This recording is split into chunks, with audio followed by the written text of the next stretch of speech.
This false corporate culture has been superimposed over our daily lives. The public is literally under a trance. We have to somehow reach out to them and break them out of this trance. And as the globalists destroy our standard of living and bring in their police state, a lot of people are beginning to wake up and realize that what they've been told all their lives was a lie. But it's essential that we, the people, are there to reach out to our fellow Americans and our fellow human beings and show them the truth. But the scientific dictatorship needs more than just a secret police network to carry out their plan. Citizen spies at every level of society have been recruited to keep their eyes and ears focused on everything their neighbors and co-workers are doing and saying. More than 50,000 private sector executives have been recruited by FEMA to secretly serve as deputy FBI informants under the InfraGard program. Now there are more than 75,000 preachers serving FEMA in the clergy response teams. Internal FEMA documents reveal that the majority of America's pastors now serve as agents of the shadow government. They are even instructed on how and what to preach. And as KSLA News 12 Jeff Farrell discovered, the clergy would help the government with potentially their biggest problem, us. From my cold, dead hands. Charlton Heston's famous declaration captures a truly American value, the overarching desire to protect our freedoms. But gun confiscation is exactly what happened during the state of emergency following Hurricane Katrina in New Orleans. U.S. troops also arrived, something far easier to do even now thanks to last year's elimination of the 1878 Posse Comitatus Act. That forbid U.S. troops from policing on American soil. If martial law were enacted here at home, public fears and quelling dissent would be critical. And that's exactly what the clergy response team, as it's called, helped accomplish in New Orleans. Jeff, the primary thing that we say to anybody is let's cooperate and get this thing over with, and then we'll settle the differences once the crisis is over. Such clergy response teams would walk a tightrope between the needs of the government versus the wishes of the public. In a lot of cases, these clergy would already be known in the neighborhoods in which they're helping to defuse that situation. For the clergy, one of the biggest tools that they will have in helping calm the public down or obey the law is the Bible itself, specifically Romans 13. Because the government is established by the Lord, you know, and that's what we believe in the Christian faith. That's what's stated in the Scripture. They prepare their flocks like sheep to the slaughter for gun confiscation, forced inoculation, and they tell them that it is a blessing to have their families broken up and put into FEMA camps. Irland, Frankreich, Portugal, Spanien, die Schweiz, Liechtenstein, Luxembourg, Polen, Ungarn, Romania. Adolf Hitler bragged that his most powerful domestic tool, used by the Nazis to control the people, was the servile clergy. And his favorite Bible verse was Romans 13, render unto Caesar. Either you are with us or you are with the terrorists. The scam was launched as a simple bait and switch. The government recruited the public by telling them that they were needed in the fight against Al-Qaeda. But from day one, over 90% of their training and operations focus on demonizing, surveilling, and harassing anyone who stands against their takeover. The Department of Homeland Security calling on firefighters to take on a new role in the war on terror. The idea to be the eyes for the U.S. government when they're inside a home. Now, unlike police officers, firefighters don't need a warrant to go into private houses. And critics say that's where things get sticky. Cable company repairmen, truck drivers, maid services, and hundreds of other professions that go inside homes and businesses without warrants are now on the government's payroll as citizen snitch spies.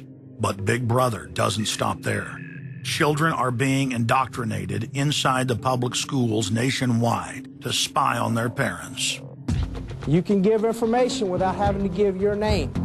You guys can get paid for good tips up to $200. The New York Times praised public school programs in the United States and England that are training children to report their parents for eco-crimes. like taking a hot bath or letting the water run while you brush your teeth. All of that violates their carbon footprint credit allotment.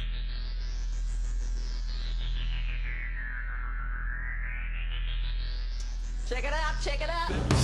And that's where we come in. We're the carbon cops and we're on the lookout for energy wasters. Our job is to get all Australian households to cut their carbon emissions. So Carbon Cops is a program that looked at energy use in a domestic sense. We went into people's houses and got them to reduce their energy use by 50%. Sadly, the Boy Scouts of America have now contracted with the Department of Homeland Security and are now training more than 20,000 Boy Scouts in anti-terror urban warfare mount training. The federal grants are very specific. The Scouts are trained to carry out seek and destroy missions against disgruntled veterans of the U.S. Armed Forces. Good evening, everyone. Homeland Security is enlisting some unlikely new recruits to fight terrorism and help with other emergencies. The Girl Scouts. Girl Scouts across the country and here in East Tennessee are now taking part. 9-year-old Elise Murphy has already earned a lot of Girl Scout patches. And now, every member of the 3.4 million Girl Scouts of America is now being trained by the Federal Emergency Management Agency to aid and support Homeland Security in disaster and anti-terror operations. One of the things that if you talk to our generals, they are desperate for is a civilian counterpart to our military forces. Everybody somewhere between the ages of 18 and 25 will serve 3 months of basic training and understanding in a kind of civil defense. So is this compulsory then? Well, you have to, in a sense, it's required of everybody, 18 to 25, 3 months, and at some point at that point you do it. Creating citizen armies in one way is, it's disgusting, because what you do is you get young kids and you can mold their minds easily. And we saw them chanting and crying, and they'll follow any leader, whether it's in a black shirt, a brown shirt, a red shirt, whatever the shirt might be. Another branch of Homeland Security, the Corporation for National and Community Service, is setting up literally hundreds of other private uniformed youth groups. The White House has introduced legislation to establish forced national service for all Americans between the ages of 16 and 64.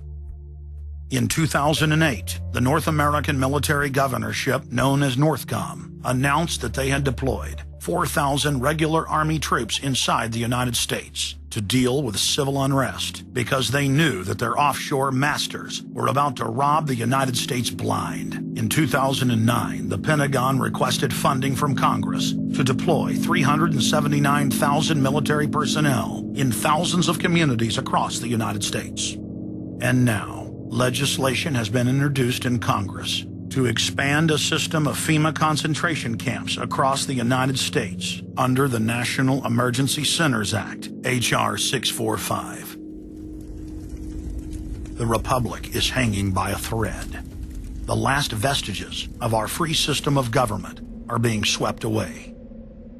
You know, you got time to watch baseball, you got time to watch football, you got time to entertain yourself, but I think a knowledgeable public we're losing, and we've got to get people back on track to paying attention, because if you don't pay attention to your government and what they're doing, you're going to pay some dire consequences for it. Unless we become active and become influential in the power centers of society, there's nothing we can do about it. Just knowing about it is not enough.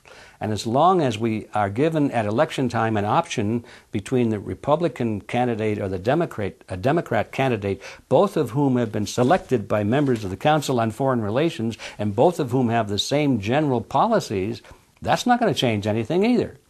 So the real issue is, so what? And the answer is we've got to recapture control of the power centers of society. The people have a decision to make. Our nation has been seized in the jaws of a global corporate takeover. The Republic is passing into history. We're losing our freedoms. And it's up to every man, woman, and child in the United States to decide whether we're going to be fooled by the slick propaganda of the social engineers or whether we're going to restore the Republic. The values expressed by our founding fathers and the Declaration of Independence and other documents are very important to these times, and it's now